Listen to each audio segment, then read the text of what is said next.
Good morning বন্ধুরা, Karimganj daily নিউজে আপনাদের স্বাগত জানিয়ে শুরু করছি আজকের গুরুত্বপূর্ণ সংবাদ শিরোনামগুলি। বায়োমেট্রিক লক থাকা মানুষদের জন্য খুশির খবর। আগামী 15 থেকে 20 দিনের মধ্যে পেয়ে যাবেন আধার কার্ড। মুখ্যমন্ত্রীর উদ্যোগে 9,35,682 জনের আধার জোট খুলল। ইউআইডিআইকে আধার কার্ড প্রদানের নির্দেশ রেজিস্ট্রার জেনারেলের। বিস্তারিত থাকবে প্রতিবেদনে। হাসিনা সরকারের পতনের পর যেভাবে হিন্দু নির্যাতন চলছিল, আশঙ্কা করা হয়েছিল হিন্দু বাঙালিরা এসে অসমে আশ্রয় নেবেন, কিন্তু সীমান্তে দেখা যাচ্ছে উল্টো ছবি। হিন্দু বাঙালি নয়, সীমান্ত পেরিয়ে বাংলাদেশি মুসলিমের ঢল ভারতে। নিলামবাজার হাসপাতালের টয়লেট থেকে এক যুবকের মৃতদেহ উদ্ধার করল পুলিশ। এই ঘটনাকে কেন্দ্র করে তীব্র চাঞ্চল্য বিরাজ করছে নিলামবাজার এলাকা জুড়ে। ফের সড়ক দুর্ঘটনা সংঘটিত হল পাঁচগ্রামে। বাস এবং ওয়াগনারের মুখোমুখি সংঘর্ষ, গুরুতর আহত 2 জন। শিলচর এনআইটির বাংলাদেশি পড়ুয়ার ভারত বিরোধী পোস্ট। আইবি ও এসবিকে তদন্তের নির্দেশ দেওয়া হয়েছে, বললেন মুখ্যমন্ত্রী ডক্টর হিমন্ত বিশ্ব শর্মা।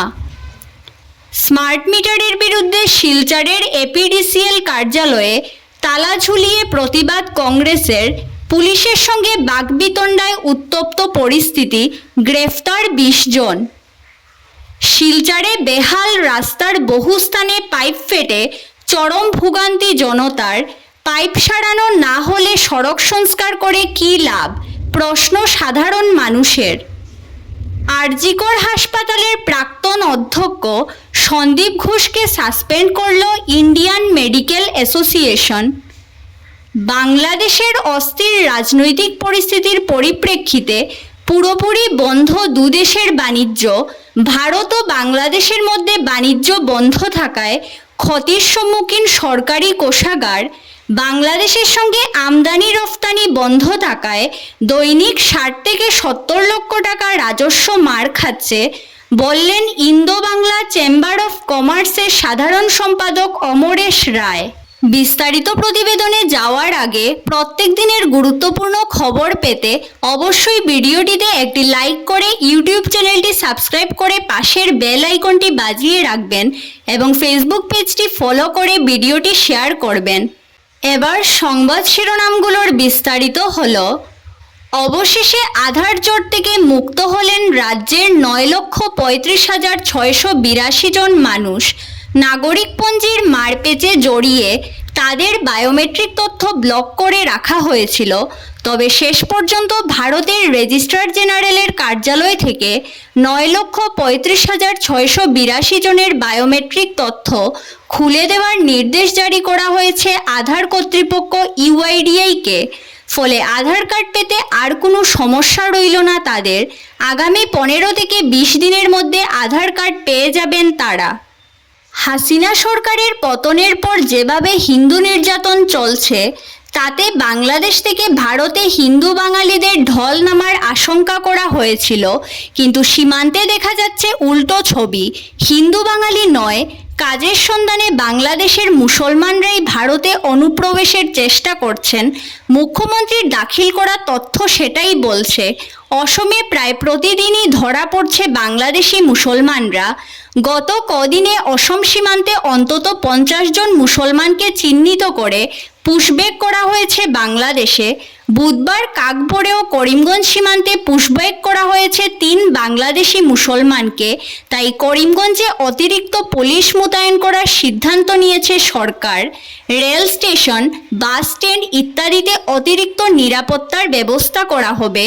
ত্রিপুরা হয়েও বাংলাদেশি মুসলমানদের ভারতে প্রবেশের তথ্য রয়েছে সরকারের কাছে, তাই সীমান্তবর্তী স্থানে অতিরিক্ত নিরাপত্তার ব্যবস্থা করার সিদ্ধান্ত নিয়েছে সরকার। মুখ্যমন্ত্রীর দাবি, বাংলাদেশে অভ্যন্তরীণ গণ্ডগোলের জেরে বন্ধ হয়ে পড়েছে বস্ত্রশিল্প। এর ফলে কর্মহীন লোকেরা খেতে না পেয়ে ভারতে প্রবেশ করার চেষ্টা করছেন। ভাবা হয়েছিল বাংলাদেশ থেকে হিন্দু বাঙালিরা ভারতে প্রবেশ করবেন প্রাণ ভয়ে, কিন্তু ভারতে অনুপ্রবেশ করছে বাংলাদেশি মুসলমানদের।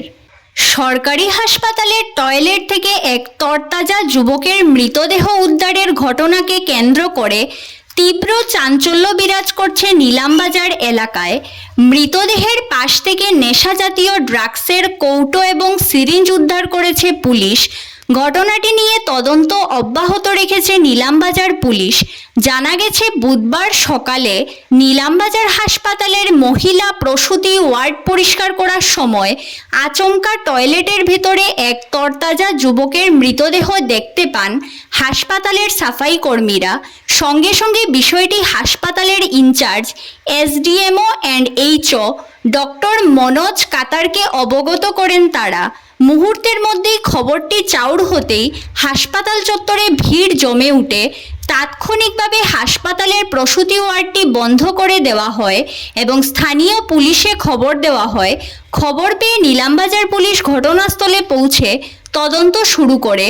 পরে স্থানীয় ম্যাজিস্ট্রেটের উপস্থিতিতে টয়লেট থেকে মৃতদেহ উদ্ধার করে ময়নাতদন্তের জন্য করিমগঞ্জ সিভিল হাসপাতালে পাঠিয়ে দেয় পুলিশ। ফের ভয়ঙ্কর সড়ক দুর্ঘটনা সংঘটিত হলো পাঁচগ্রামে। ভয়াবহ সড়ক দুর্ঘটনায় আহত হলেন দুই ব্যক্তি। একটি বাস ও একটি ওয়াগনারের মুখোমুখি সংঘর্ষ ঘটে বুধবার দুপুরে পাঁচগ্রাম নতুন বাজারে। জানা গেছে করিমগঞ্জের দিক থেকে শিলচর অভিমুখে যাওয়ার পথে ছিল একটি যাত্রীবাহী বাস। তখন বিপরীত দিক থেকে আসা একটি ওয়াগনার গাড়ির সঙ্গে সজোরে মুখোমুখি সংঘর্ষ ঘটে বাসটির। এতে দুটি গাড়িরই সামনের অংশ ক্ষতিগ্রস্ত হয়। সংঘর্ষে বাসের দুই যাত্রী গুরুতর আহত হন। স্থানীয় মানুষ এসে আহতদের উদ্ধার করেন। খবর পেয়ে পুলিশ ঘটনাস্থলে উপস্থিত হয়ে দুর্ঘটনাগ্রস্ত গাড়ি দুটি উদ্ধার করে থানায় নিয়ে যায়। স্মার্ট মিটারের বিরুদ্ধে বুধবার শিলচরে এপিডিসিএল কার্যালয়ে তালা ঝুলিয়ে প্রতিবাদ জানান জেলা কংগ্রেসের নেতাকর্মীরা। এদিন দুপুরে পানপট্টি কার্যালয় ঘেরাও করেন তারা। তাদের জোরালো প্রতিবাদে সৃষ্টি হয় উত্তপ্ত পরিস্থিতির। পুলিশের সঙ্গেও হয় তীব্র বাকবিতণ্ডা। একসময় পুলিশ বল প্রয়োগ করে আন্দোলনকারীদের রীতিমতো টানা হেঁচড়া করে গাড়িতে তুলে নিয়ে যায়। পরে তাদের গ্রেফতারও করা হয়। পুলিশের এমন সক্রিয় পদক্ষেপে মুখ্যমন্ত্রী মুর্দাবাদ, বিদ্যুৎ মন্ত্রী মুর্দাবাদ স্লোগানে মুখরিত হন জেলা কংগ্রেসের নেতাকর্মীরা।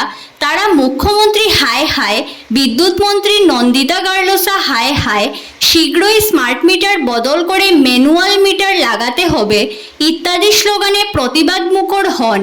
এদিন জেলা কংগ্রেসের 20 জন কর্মকর্তাকে গ্রেফতার করে নিয়ে যায় পুলিশ। বছর দিন আগেই শিলচর শহরের 80% সড়কে ব্ল্যাক টপিং করা হয়। ঝা চকচকে হয় শিলচরের পথঘাট, কিন্তু বছর গড়ার আগেই শহরের রাস্তাঘাটের অবর্ণনীয় হাল পরিলক্ষিত হচ্ছে। এ বিষয়ে অনেকেই বলছেন শিলচর শহরের সর্বত্র রাস্তা খুঁড়ে ফেলার এক নীরব প্রতিযোগিতা শুরু হয়েছে। গ্যাস পাইপলাইন বসানোর সঙ্গে চলছে জলের পাইপলাইন বসানোর কাজ। পাল্লা দিয়ে চলছে লাগাতার বৃষ্টিপাত। এর ফলে শহরের সড়কে শুরু হয় গর্তের মিছিল। সেসব গর্ত ভরে যায় জল কাদায়। চরম দুর্ভোগের মুখে পড়েন যাত্রী পথচারী সবাই। গর্তের গভীরতার আন্দাজ করতে না পেরে প্রায়ই দুর্ঘটনার কবলে পড়ছে যানবাহন। শহরের প্রধান রাস্তার বহু জায়গায় জলের পাইপ ফেটে জল বেরিয়ে আসছে। এর মধ্যে উল্লেখযোগ্য capital point, Cachar club point, Nahata point, civil হাসপাতাল পয়েন্ট, রাঙ্গিরখাড়ি পয়েন্ট এলাকায় কম করেও 12 থেকে 15টি জায়গায় পাইপ ফেটে বেরিয়ে আসছে পানীয় জল। তাদের বক্তব্য, অদ্ভুত কর্তৃপক্ষের উদাসীনতায় শহরের বিভিন্ন স্থানে জলের পাইপ ফেটে যাওয়ার রাস্তাঘাটের বেহাল অবস্থাকে আরও শোচনীয় করে তুলেছে। শিলচর এনআইটির বাংলাদেশি পড়ুয়ার ভারত বিরোধী পোস্ট ঘিরে তদন্তের নির্দেশ দেওয়া হয়েছে আইবিও স্পেশাল ব্রাঞ্চকে। বুধবার দিশপুরে সাংবাদিক সম্মেলনে এই কথা জানান মুখ্যমন্ত্রী হিমন্ত বিশ্ব শর্মা। তিনি বলেন, ভারত বিরোধী কোনো কার্যকলাপ বরদাস্ত করা হবে না। ভারত বিরোধী কার্যকলাপ প্রমাণ হলে নেওয়া হবে অ্যাকশন। মুখ্যমন্ত্রী অবশ্য এও বলেছেন, ছাত্র তো ছাত্রই, তাই আগ্রাসী মনোভাব নিতে পারে না সরকার। প্রসঙ্গত মুখ্যমন্ত্রী এও বলেন, ভারত বিরোধী পোস্টের লাভ রিয়েক্ট দেওয়ায় শিলচর এনআইটির এক ছাত্রীকে ইতিমধ্যে পুশব্যাক করা হয়েছে।